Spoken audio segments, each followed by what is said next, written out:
In 1971, you could walk into any farmhouse kitchen in the Midwest and find a coffee can full of crushed eggshells sitting by the back door. That was the calcium supplement for the tomato patch.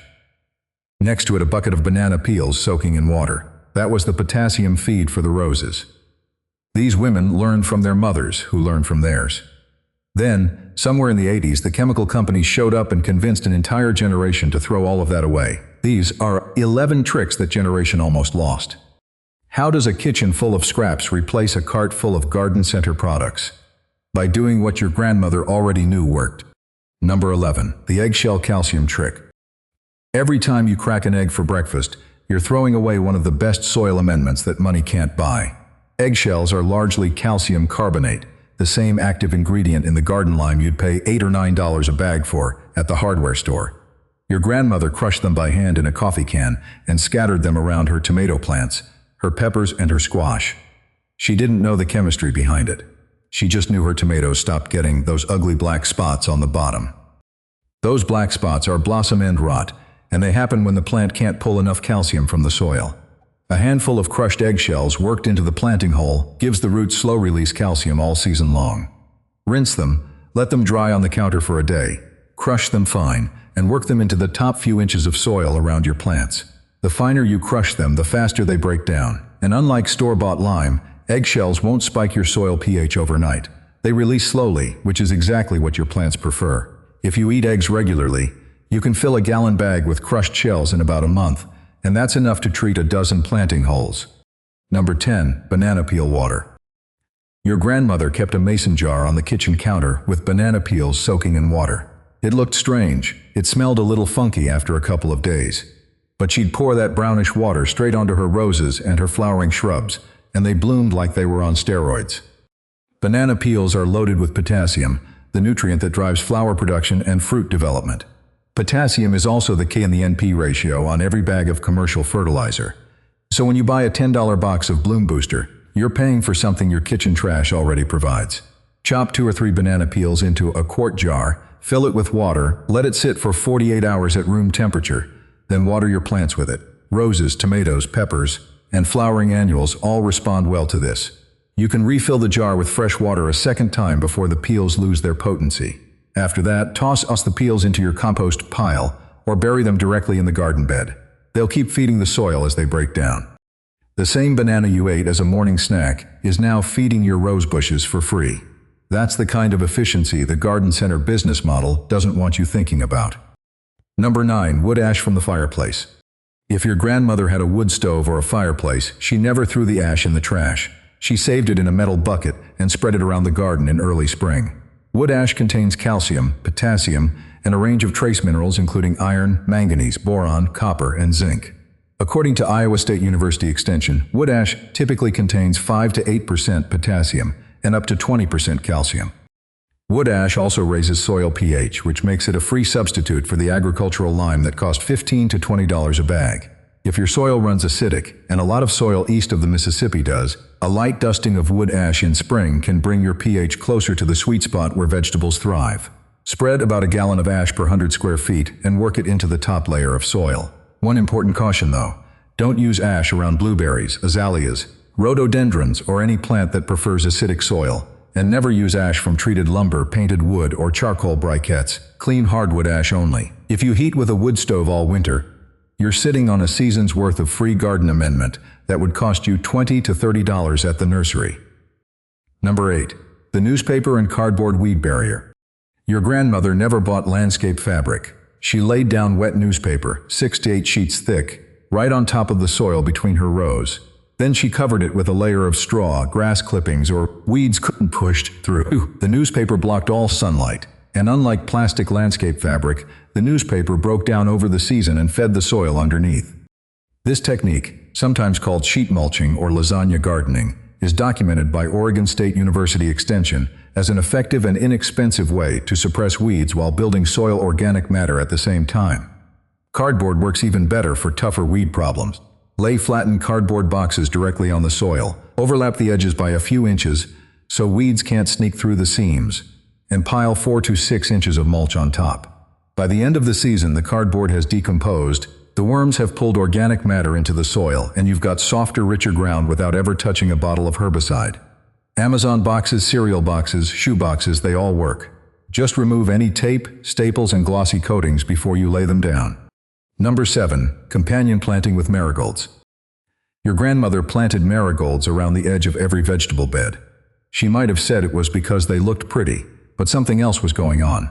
French marigold roots release a compound called alpha-terphenol that suppresses root knot nematodes, which are microscopic worms that attack tomato, pepper, and squash roots underground.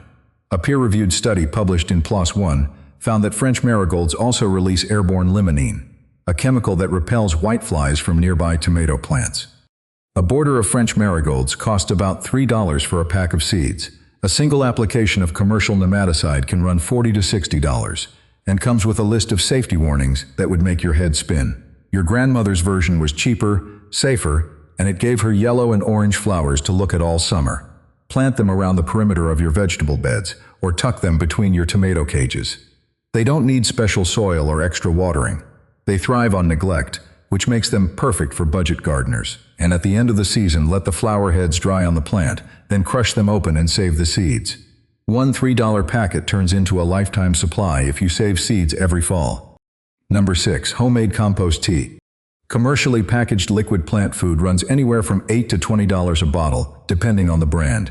Your grandmother made her own version for free. She'd fill an old pillowcase or burlap sack with finished compost, tie it shut, and drop it into a 5-gallon bucket of water. After a few days of soaking, the water turned dark brown. She'd use that liquid to water her vegetable garden, diluted roughly 1 part tea to 10 parts water.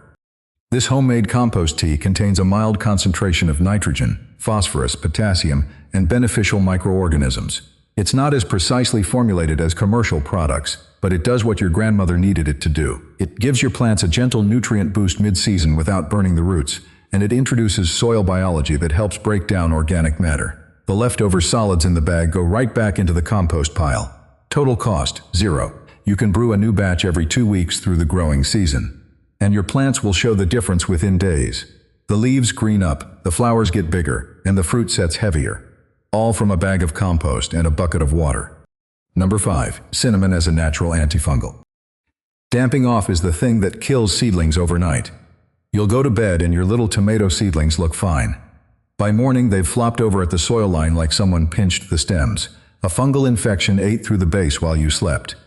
Commercial fungicide treatments run $10 to $15 a bottle. Your grandmother sprinkled cinnamon on the soil surface around her seedlings. Cinnamon contains cinnamaldehyde, which has confirmed antifungal properties. It won't cure an established infection, but as a preventative measure it creates an unfriendly environment for the fungi that cause damping off. Dust a light layer of ground cinnamon over the surface of your seed starting mix after you plant your seeds. You can also dip the cut end of plant cuttings in cinnamon powder before placing them in soil. Gardeners have used this as a budget alternative to commercial rooting powders for decades. A 4-ounce jar of ground cinnamon at the grocery store costs about $3 and will treat hundreds of cuttings and seed trays.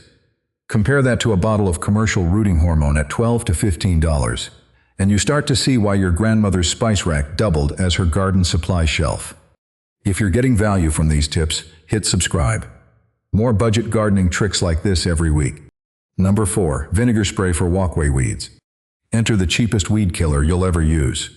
Your grandmother didn't buy Roundup for the weeds growing between the patio stones and the driveway cracks.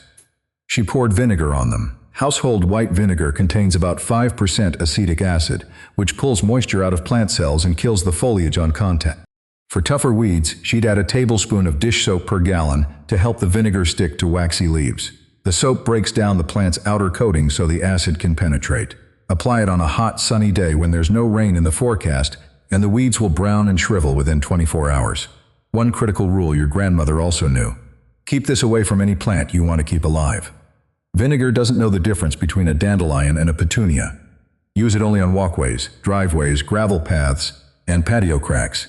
And skip the salt for. Salt builds up in soil over time and can prevent anything from growing there for years. Your grandmother used vinegar alone and it worked fine. A gallon of white vinegar costs about $3. A gallon of commercial weed killer costs $15 to $20. The math speaks for itself. Number 3. Saving seeds from heirloom vegetables. Every fall, your grandmother would let a few tomatoes get overripe on the vine. She'd scoop the seeds out, rinse them, dry them on a paper towel, and store them in labeled envelopes in a cool, dry drawer. Come spring, she planted those same seeds. She didn't need a trip to the garden center or $3 seed packets. The same tomato variety, year after year, for free. This only works with heirloom and open-pollinated varieties. Hybrids, which are what garden centers primarily sell, don't produce offspring true to the parent plant. You'll get unpredictable results. Heirloom seeds, on the other hand, are genetically stable. Generations of families have passed the same seed lines down, and the plants produced are identical to the ones from the season before. Tomatoes, peppers, beans, peas, lettuce, and herbs are the easiest crops to save seed from. You'll need to learn the basics of isolating varieties so they don't cross-pollinate. But once you get the hang of it, you'll never buy seeds for those crops again. One season's harvest supplies the next season's garden, and there's something deeply satisfying about growing the same tomato variety your family has grown for 3 or 4 generations. That's a living connection to your past that no garden center can put in a packet. Number 2, rainwater collection. Your grandmother had a barrel under the downspout. When it rained, the barrel filled up. She used that water on the garden instead of running the hose. According to the Old Farmer's Almanac, a single inch of rain falling on a 1,000-square-foot roof yields over 600 gallons of water. Rainwater is naturally soft, free of chlorine and fluoride, and plants prefer it to municipal tap water. The chlorine in city water can suppress beneficial soil microorganisms over time. Rainwater doesn't have that. A basic rain barrel costs about $30 to $50, and many municipalities offer rebates or distribute them free through water conservation programs. Elevate the barrel on cinder blocks so gravity feeds the water through a spigot at the bottom. Attach a soaker hose and you've got a drip irrigation system that runs without a pump and without a water bill. Over a full summer, a rain barrel can save a household anywhere from $50 to $200 in water costs depending on garden size and local water rates. If your area gets regular rainfall, 2 barrels connected in series will carry you through most dry spells without ever turning on the hose. Your grandmother would have called that common sense. The garden center would call it lost revenue. Number 1, the compost pile. Everything on this list feeds into this final trick because your grandmother's compost pile was the engine that ran her entire garden. Eggshells, banana peels, coffee grounds, vegetable scraps, grass clippings, fallen leaves, newspaper. All of it went into a pile in the corner of the yard. She turned it with a pitchfork every week or 2. By spring, she had dark, crumbly, sweet-smelling material that she spread across every garden bed.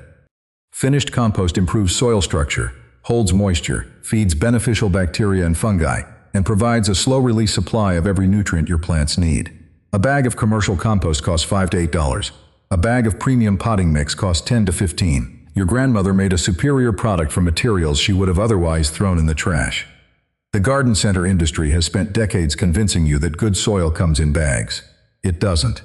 It comes from patience, kitchen scraps, and a corner of your yard that nobody has to look at. You don't need a fancy tumbler or a 3-bin system. A simple pile on bare ground, roughly 3 feet by 3 feet, is all it takes.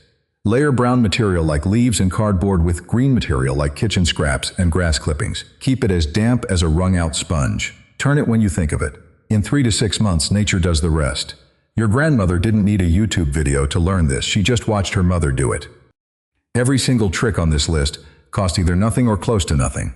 They don't require special tools, expensive products, or subscription services. Just knowledge that was common 50 years ago and got buried under a mountain of marketing. Your grandmother's garden wasn't beautiful because she spent a lot of money. It was beautiful because she didn't waste any. That knowledge is still here, waiting for the next generation to pick it back up.